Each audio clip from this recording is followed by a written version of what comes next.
I was asked to leave my sister's wedding because I made the guests uncomfortable. Not for what I said, not for what I did, but because of the chair I was sitting in. That thought wasn't spoken aloud, but it echoed in my head louder than the jazz trio playing in the corner. Not even a full 5 minutes.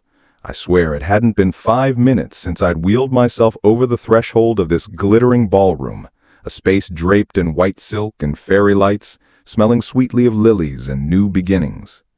I hadn't even touched the champagne flute that sat bubbling expectantly on the table, hadn't seen the 5-tiered wedding cake my sister Jenna had been gushing about for months. I hadn't even recovered from the small, unseen battle of navigating the graveled parking lot. They had placed me at a table at the very edge of the world, a quiet, solitary island near the swinging door to the service kitchen.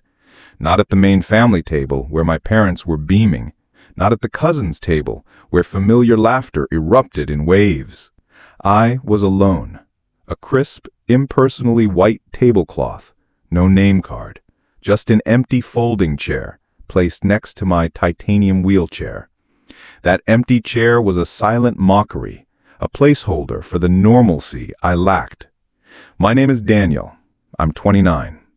10 years ago, I was a college kid with legs that could carry me across a basketball court and a future that felt as clear as a road map.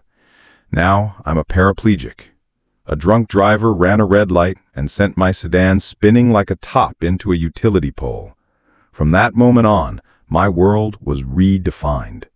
10 years submerged in an ocean of surgeries, of physical therapy sessions that made my muscles scream, of a pharmacy's worth of pills that became my daily bread, and of a deep, persistent ache I wouldn't wish on my worst enemy. But all of that physical pain, all the sleepless nights and jagged scars, were nothing compared to the invisible blade that slid into me tonight. Jenna, my sister, looked like a goddess in her ivory gown. She was radiant, her smile lighting up the room. The groom, Zach, a decent guy with an easy grin, was working the crowd, shaking hands, taking shots with his groomsmen. Everyone was happy.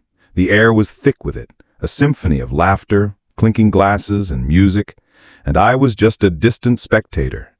I wasn't expecting much, truly. Just being here, watching my sister have her moment, was supposed to be enough. I'd told myself that.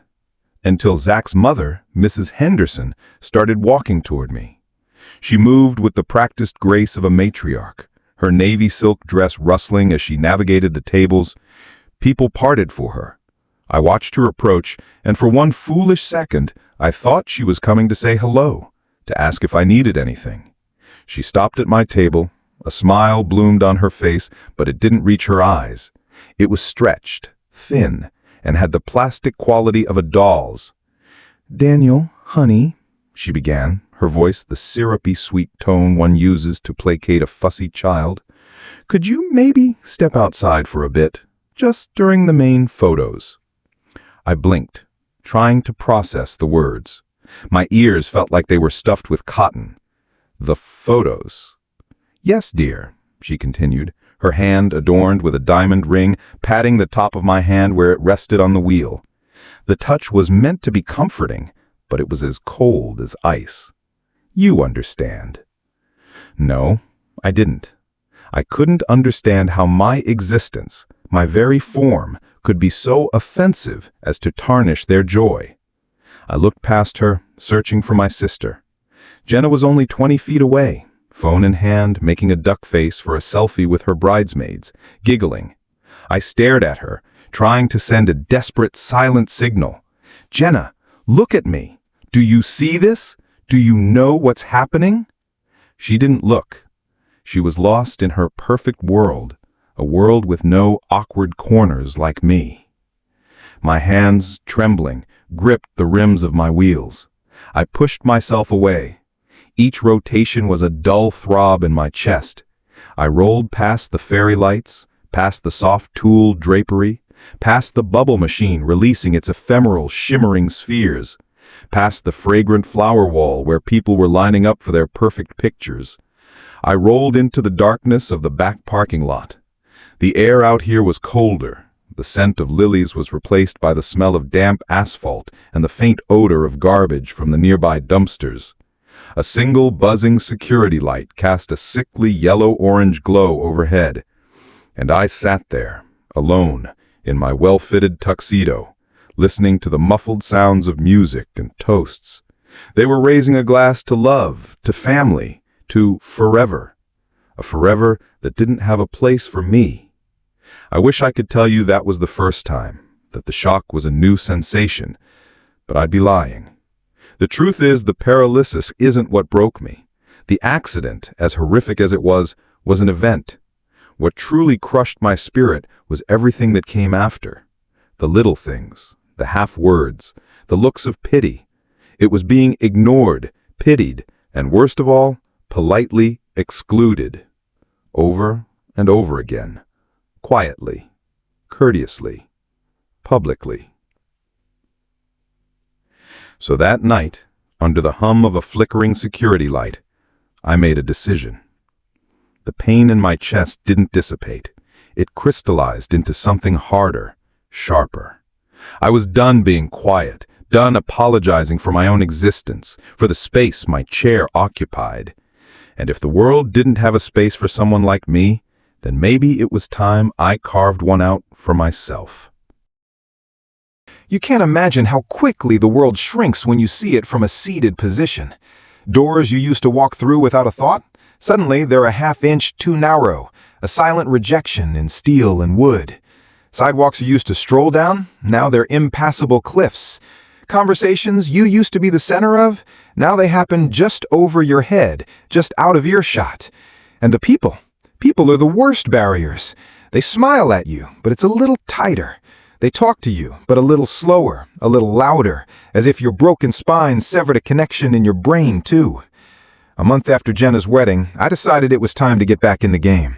I applied for a marketing role at a mid-sized tech startup in downtown Minneapolis. I had the communications degree, I had a portfolio packed with successful campaigns from before the accident and freelance projects I'd done since. Frankly, the metrics and ROI I could prove were better than half the people already working there. The phone screen went great. I felt a flicker of hope. Then came the in-person interview. The moment I rolled into their office of polished concrete floors and glass walls, I felt the air shift. The recruiter, a young woman named Chloe, greeted me with a smile that faltered for a millisecond as her eyes dropped from my face to my chair. It was the kind of smile you give someone who dropped a priceless vase, polite panic. We went through the motions. She asked scripted questions, I gave solid, data-backed answers and pitched ideas. But the whole time, I could feel her tension. Her eyes kept darting down to the wheelchair, as if it were a ticking bomb. I tried to ignore it, to power through with sheer confidence and competence, to fill that awkward space with my expertise. A week later, the rejection email arrived, the familiar, soul-crushing words. Hi, Daniel. While we were very impressed with your background, we've decided to move forward with a candidate who is a better cultural fit for our fast-paced, collaborative environment. I almost laughed out loud, a dry, bitter laugh that caught in my throat. I knew the code. Fast-paced, collaborative. Read, not in a wheelchair. Read, we don't want to install a ramp or wonder if you can make it to our mountain climbing team building retreat. I forwarded the email to Ethan. He'd been my best friend since freshman year. We'd been through everything together. He was there at the hospital after the crash. He was the one who pushed my chair those first few terrifying weeks. He replied almost instantly with a thumbs-up emoji and a text. Their loss, man, seriously. A simple platitude. But something felt wrong. A cold knot formed in my stomach. Ethan had interviewed at this same company a few months ago. He'd gotten an offer but turned it down for a higher-paying gig. I had asked him to put in a good word for me. He said he had. But then, a cruel twist of fate. A mutual friend who worked there posted an Instagram story. It was a quick, blurry shot of their team's Slack channel. It was only up for a few seconds, but I screenshotted it. My name was there. A coworker asked, "How was that Daniel Lin guy Ethan recommended?" And another replied, "He's sharp, but honestly might not vibe with our energy. Can be intense." And right below that message, a reaction from Ethan himself. Not a defense, not a clarification, a single, emoji. That grimacing face, it said everything. Intense. That was the word able-bodied people use to describe a disabled person who dared to be ambitious. It's what they say when they don't want to say, "His presence makes us uncomfortable." I didn't confront him. I buried it. I told myself I was overthinking it, but that reflex told me everything I needed to know. Our friendship, his support. It had its limits, and that limit was his own comfort. I kept trying. I went to networking events, coffee meetups. The same pattern repeated. The handshake that was a little too brief, the eyes that flickered past my chair. They talked to my friend, not to me. Or worse, they talked to me in that patronizing voice as if I were a child who deserved a gold star for getting out of the house. Once I pitched a consulting idea to a local brand manager. She nodded politely for 15 minutes. When I finished, instead of discussing the contract, she handed me a flyer for a motivational speaking opportunity for Disability Awareness Month. She thought I was there to tell a sob story. I was there to do a job. The walls kept closing in. And every time I wheeled away from another closed door, I'd hear Ethan's voice from an old conversation in my head. "Just take it easy, man. You don't want to come off as too aggressive." Aggressive? For asking for a fair shot? Maybe he didn't mean it that way, but maybe, just maybe, he did. 2 weeks after the job rejection, I got an invitation to a housewarming party. Ethan's new condo. "Wine and charcuterie on me, my friend," his text read. I wrestled with the decision to go. Part of me wanted to retreat, but another part of me craved air, craved a distraction. And if I was being honest with myself, I wanted to see him. I wanted to look him in the eye and believe that my gut was wrong, that the emoji was a misunderstanding. I showed up just before sunset. The rooftop was stunning. String lights, a chill indie playlist, and the city skyline glowing like a living postcard. Everyone looked perfect, and of course, no one else was on wheels. He saw me from across the deck, and a wide grin split his face. He opened his arms. "Danny boy, you made it!" I forced a smile. I rolled over. We hugged. It was that awkward hug where he had to crouch down, the kind able-bodied people are never quite sure how to execute. "You good?" he asked, handing me a sparkling water. "I'm peachy," I said, my voice dripping with an irony he missed completely. He laughed, then leaned in conspiratorially. "So listen, I owe you a drink for that startup thing. I did mention you to Chloe, but she's a little corporate culture obsessed. Don't take it personally." I stared at him, the glass cold in my hand. "You did mention me. That was it. Not, I told them they were crazy not to hire me, not, I fought for you. Just a casual name drop, an obligation fulfilled." He kept talking, rambling about how Chloe was super visual and really tight on branding. And suddenly another memory hit me. This one as sharp and clear as a shard of glass. Jenna's wedding. The table in the back. I turned to Ethan, my voice low but steady, cutting through his chatter. "Hey, random question. At Jenna's wedding, did you talk to Zach's mom about where I should sit?" He blinked, his smile faltering. "Huh? What?" I held his gaze. I watched the recognition dawn in his eyes. "Did you say anything, suggest maybe I should be in the back, to not block the aisle or something?" He looked down at his drink, avoiding my eyes. A massive confession. "Dude, it wasn't like that." "Then what was it like, Ethan?" My voice started to tremble. He let out a heavy, exasperated sigh as if I was the one being difficult. "I just thought, with all the pictures and Jenna's dress and the setup, maybe it'd be less awkward for everyone if you weren't right in the center of things, My throat tightened, the words catching like dust. All this time, I'd blamed a stranger. It was Ethan, my best friend. He had helped by hiding me. "Less awkward," I repeated, the words tasting like poison. "Don't do that," he said quickly, holding up a defensive hand. "Don't make me the bad guy. I was just trying to make things easier, for you too." I nodded. Not a nod of agreement. It was a nod of finality, a nod of acceptance of this ugly truth. I turned my wheelchair and left. I didn't say another word. The sound of my wheels on the rooftop tiles was the only sound in my world. He called my name once. "Dan!" I didn't turn back. He didn't follow. That night, sleep was a foreign country. I lay in bed, staring at the dark ceiling. My mind was a courtroom, replaying every moment, every smile, every joke, every backhanded compliment Ethan had ever given me over the last 10 years. "You're killing it, man. Honestly, if I were in your position, I'd have just given up." Translation: I see you as weaker than me. "You're braver than I could ever be. I mean, just showing up to stuff like this? Mad respect." Translation: Your normal existence is an act of extraordinary, almost freakish courage. "Don't let people pity you, bro. That's the worst. Just laugh it off." Translation: Make your disability comfortable for me. All his words were different now. They weren't encouragement. They were warnings. They were invisible fences he had been building around me for years. The next morning, my eyes gritty from lack of sleep, I opened my laptop. I deleted every saved job listing that mentioned culture fit. I opened a new resume template. But this time, I wasn't writing to sell myself, to blend in. I was writing like I was drafting the blueprints to a place of my own. I wasn't planning to dig. I didn't want to be that guy, the bitter one who pores over old messages for hidden meanings, who replays conversations in his head like a Zapruder film. But once the seed of doubt is planted, it grows like a toxic mold in the dark. The week after the housewarming party, I was at a coffee shop near the tech startup that had rejected me. I had a meeting nearby. As I was waiting, I saw Chloe, the recruiter, at a corner table, and sitting across from her was Ethan. My heart hammered against my ribs. I shrank back in my seat, hoping they wouldn't see me.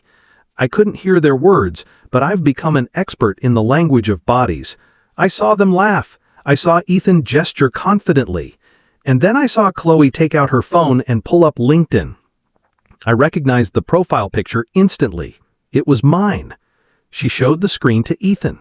He glanced at it, then shrugged with a casual indifference. He said something brief, sipped his coffee, then he tapped the table twice with his index and middle fingers. That tap, that was Ethan's tell. He'd done it since college whenever he wanted to signal, "Next subject, I'm over this." They moved on. I didn't. That image was seared in my brain. That night, fueled by a cold, calculated fury, I messaged Chloe. I thanked her again for the opportunity and, feigning naivete, asked if she had any specific feedback. She replied in under 5 minutes, surprisingly fast. "Hi, Daniel. Thanks for reaching out. We were actually really impressed with your portfolio, and to be honest, your interview scored very well. What made it tricky was some feedback I got from someone we both know, who has a close relationship with our team. He mentioned you have a tendency to dominate group projects and can be intense under pressure. It raised some questions for the team dynamic. I'm really sorry. I hope you understand."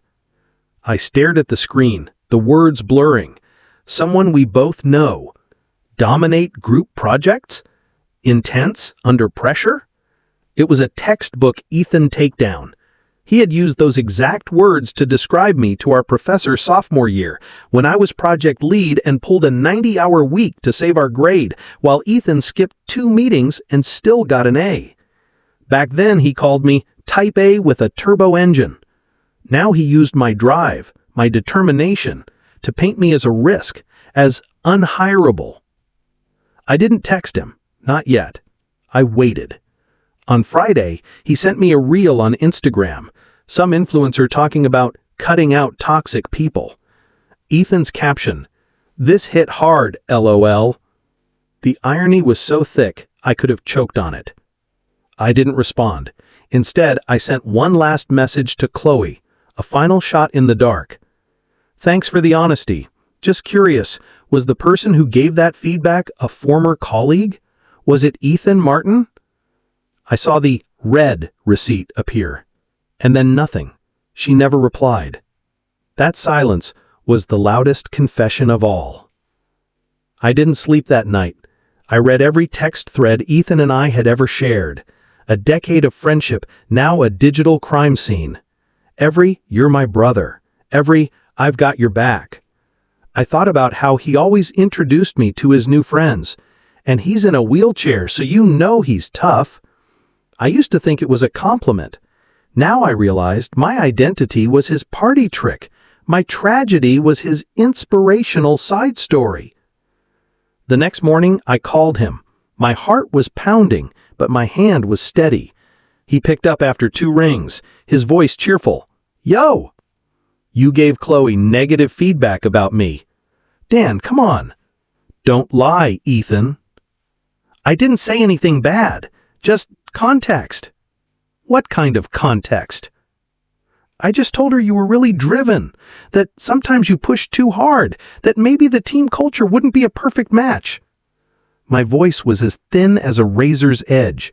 "You said I was intense, that I dominate, that I'm difficult." "I was trying to help, man. You know how hiring works. Sometimes being too much can scare people off. I just didn't want you to get hurt again." A cold rage, pure and clean, washed over me. He dared to use my pain as a shield for his betrayal. "You weren't trying to help me. You were helping them feel comfortable rejecting me." He snapped, his good guy mask finally shattering. "Dude, it's not always about you being in a wheelchair." I stayed silent, letting his words hang in the dead air between us. "That's not what I meant. I'm just saying it's not just about the chair every time something doesn't go your way." I finally spoke, my voice eerily calm. "You're right. It's not just about the chair. It's about you." And I hung up. I didn't cry. I didn't scream. The anger had burned away, leaving behind a cold, clear purpose. I opened a blank document. The cursor blinked on the white page, and I began to type.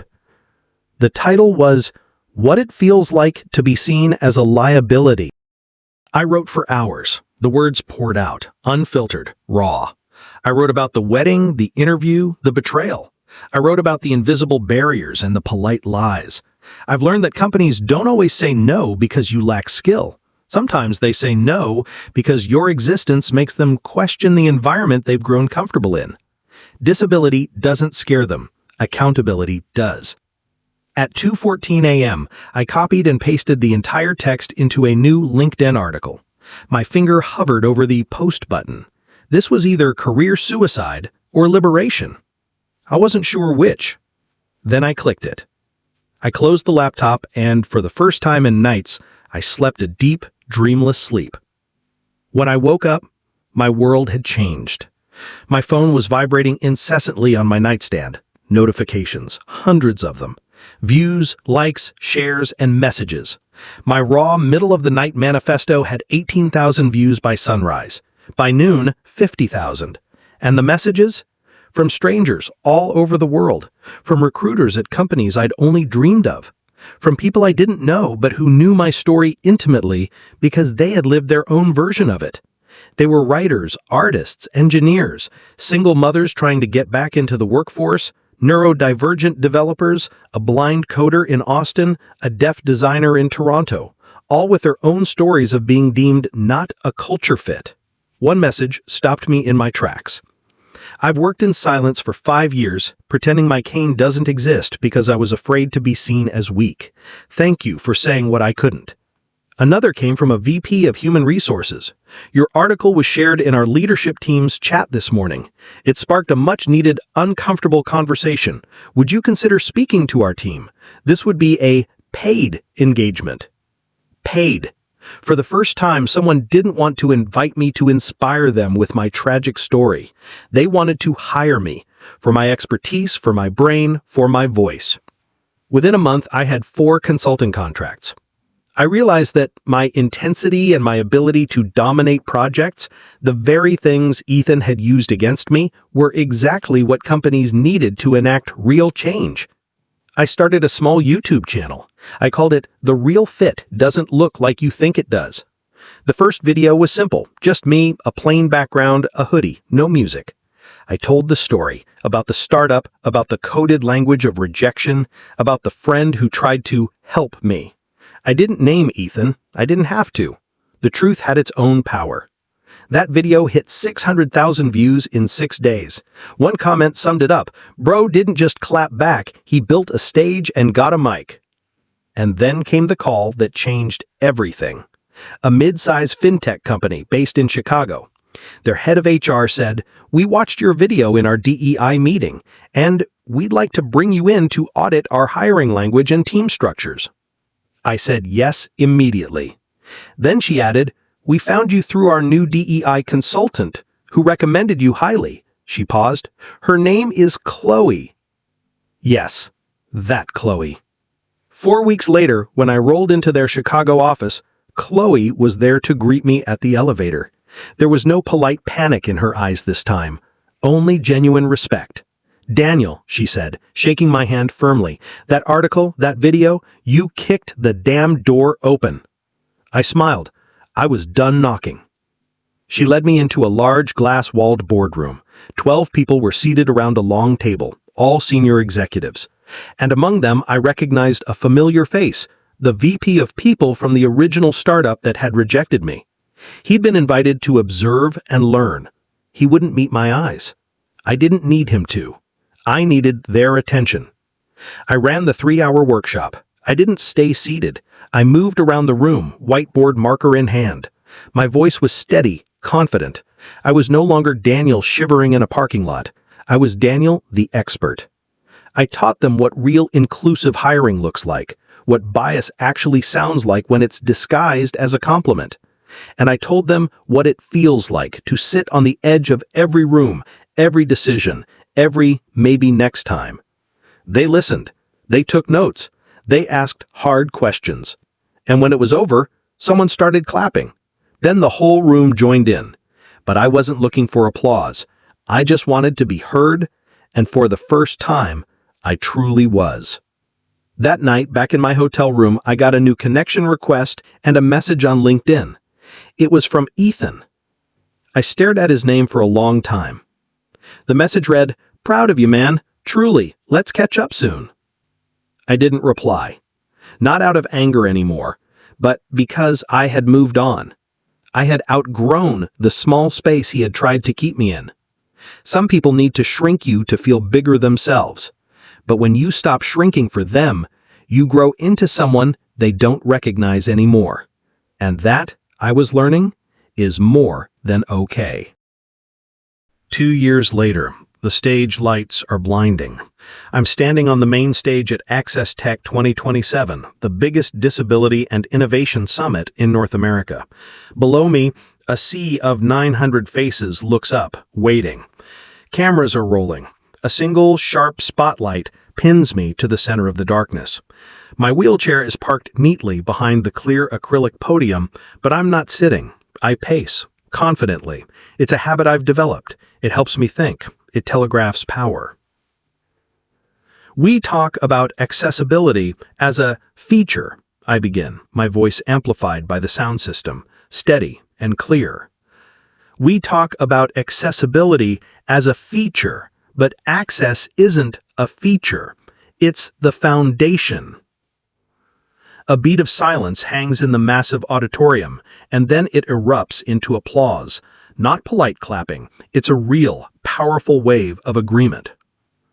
I speak for 45 minutes about coded language, about tokenism, about the insidious lie that disabled means broken. I put up a slide with screenshots of 6 different startup career pages, all different companies, all with eerily similar language. We're looking for culture fits. Must thrive in a fast-paced environment. Must be energetic and flexible. I use a laser pointer to circle the words. This, I say, is not neutral language. This is a sieve, a filter, disguised as friendliness, designed to weed out anyone who doesn't fit a very specific able-bodied mold. More nods from the crowd, more people scribbling notes. After the talk, I head backstage. A stage manager with a headset meets me by the curtain, smiling. "That was incredible, Daniel. Your 2 p.m. panel is all set. You'll be joined by a recruiter from Google, a startup founder, and Ethan Granger. That's okay, right?" That name, an echo from another life. My heart gives a single hard thump. Then, a strange calm settles over me. I nod. Of course. The panel is on hiring without bias in emerging tech. There are 4 of us on stage: a recruiter from Google, a startup founder, Ethan, and me. Ethan has changed. He has a fuller beard, a tension in his jaw. He smiles as I approach, but the smile doesn't reach his tired eyes. "Daniel," he says, extending a hand. "Glad you're here." I take it. My grip is firm. Wouldn't miss it. On stage, he introduces himself as a builder, a mentor, and someone who is constantly learning. Safe, corporate language. When it's my turn, I don't list my accolades or my client list. "I'm Daniel Lin." I look out at the audience. "I used to be underestimated. Now I design systems that don't make that mistake." Someone in the crowd whistles in approval. The moderator lobs a softball first question. "What does inclusive hiring mean to you?" Ethan jumps in. "It means looking beyond the resume, understanding the human, seeing potential." I wait. Then I speak. "It also means actively interrogating who you instinctively believe is a good fit and asking yourself what societal biases trained that instinct." Ethan nods quickly, as if in complete agreement, but I see it, the flicker of discomfort in his eyes. The final question: "What's one mistake you've made in hiring that taught you the most?" Ethan hesitates. The silence stretches.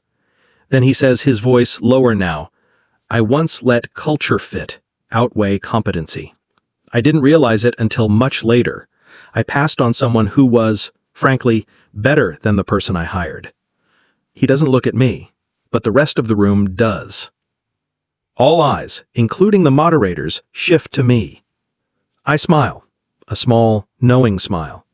"That's funny," I say, "because I once was told I was perfect on paper, but not quite the vibe." A ripple of laughter, of knowing nods goes through the audience. I conclude, turns out paper has a longer shelf life than vibes. The room erupts in applause.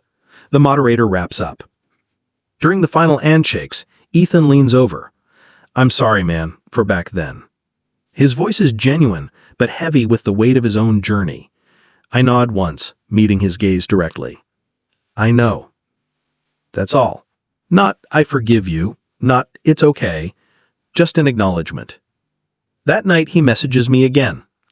"I learned more from you turning me down than from any success I've had since then. You turned it into something powerful. Thank you." I read the message and then I put my phone away. Because it was never about him. It was about Mia. Mia, the young woman who sits in the second row of my seminar the next morning. Mia who uses a walker and wears a blazer that's 2 sizes too big for her. She waits until everyone else is left, clutching her notebook to her chest. I didn't know people like us could be on stages like that," she says, her voice a mix of awe and hope. I tell her, "We don't wait for permission anymore." She nods, a shy but brilliant smile blooming on her face. I offer her my business card. "Call me when you're ready to design your own stage."